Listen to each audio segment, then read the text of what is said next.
There are a number of ways to purify DNA. One is that column method that you may have seen if you watched a plasma prep video. The other is to use this solid resin that binds to DNA. And if you rub your fingers really hard on the plastic, you can get it to stick to your fingers. Pretty cool, right? All right, I'm just kidding. I'll show you what I actually did to get that to happen. So these beads that we use have two properties. One, that they bind DNA, but the other is they're magnetic. And we have these magnetic racks, but generally when you're doing one solo tube by yourself, or even a couple tubes, you can just take a small neodymium magnet, did I pronounce that correctly? And just stick it in your glove. And so I stick it in the index finger of my non-dominant hand because I'm going to do my pipetting with my right hand. And then I use the magnet in my left hand as I hold a tube. So you just stick it on your tip, and there you go. You can use the tip of your finger to move the magnet or the beads, and when you don't want to, you simply remove the finger. Neat trick, eh?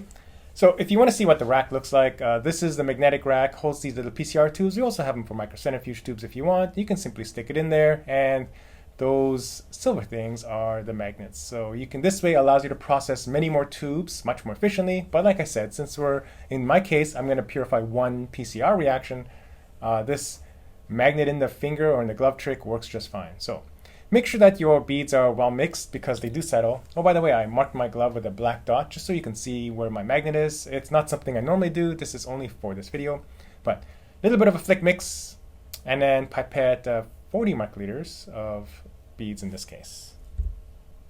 Notice that before I fully ejected, I went up and down just a little pipette mix, just to make sure that all the beads that are stuck in the pipette tip come out, and then give it a nice little flick mix, and then let it incubate for about 5 minutes. On the bench is fine.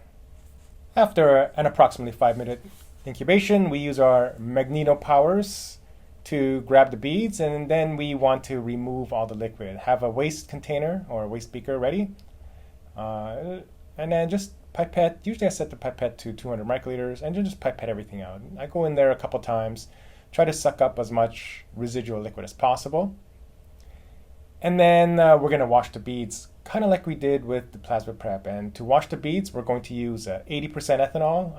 I like to keep it chilled. It doesn't have to be, but it always works best when it's chilled.